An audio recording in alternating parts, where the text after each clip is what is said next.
আমদানি ও রপ্তানি পণ্যের আসল দাম না দেখিয়ে এবং হুন্ডির মাধ্যমে বিভিন্ন দেশে কেনা সম্পদের মূল্য পরিশোধের অজুহাতে বাংলাদেশ থেকে মূলত অর্থ পাচার করেছে পাচারকারীরা।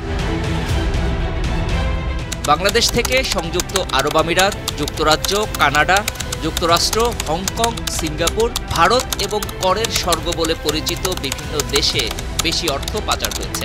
শ্বেতপত্র প্রণয়ন কমিটি বিভিন্ন আন্তর্জাতিক গবেষণা, IMF-এর উপাত্ত, প্রকাশিত সংবাদ এবং নিজস্ব অনুমানের ভিত্তিতে এসব তথ্য জানা গেছে।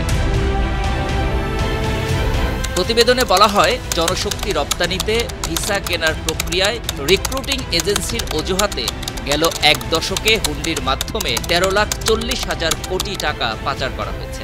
এ পরিমাণ অর্থ দিয়ে ঢাকায় উত্তরা মতিঝিল রুটের মতো 4টি মেট্রো রেল নির্মাণ করা যেত। প্রতিবেদনে বিভিন্ন আন্তর্জাতিক সংস্থার তথ্যের উদাহরণ দেওয়া হয়েছে।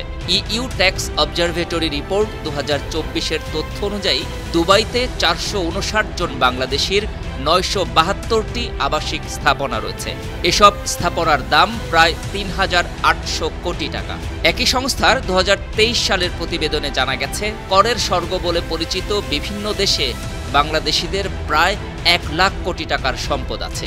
অ্যান্ড স্নো ওয়াশিং নামে একটি সংস্থার প্রতিবেদনে জানা গেছে, কানাডায় বাংলাদেশিদের 5,64 কোটি থেকে 12 লাখ কোটি টাকার মতো সম্পদ রয়েছে।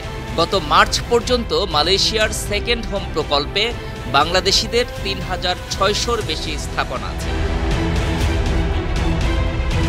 এর আগে রোববার শ্বেতপত্র প্রণয়ন কমিটি প্রধান উপদেষ্টা ডক্টর মোহাম্মদ ইউনূসের কাছে প্রতিবেদন জমা দেয়।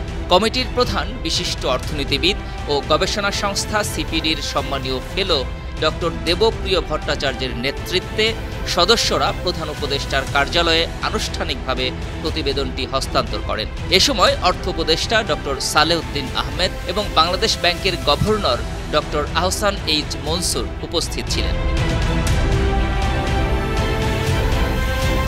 প্রতিবেদন জমা দেওয়ার সময় ডক্টর দেবপ্রিয় প্রধান উপদেষ্টাকে বলেন, কেউ যাতে রাজনৈতিক উদ্দেশ্য খুঁজতে না পারে সে কারণে উন্মুক্ত ও স্বাধীনভাবে প্রতিবেদন প্রণয়ন করা হয়েছে। তারা দেখেছেন, উন্নয়নের বয়ানের বড় ভিলেন ছিল তথ্য উপাত্ত। প্রবৃদ্ধি, বিনিয়োগ, রপ্তানি সহ অর্থনীতির বিভিন্ন তথ্য উদ্দেশ্য প্রণোদিতভাবে সাজানো হয়েছিল। দৃশ্যমান কিছু অবকাঠামো হয়েছে, কিন্তু প্রচুর পরিমাণ টাকা তছরূপ হয়েছে।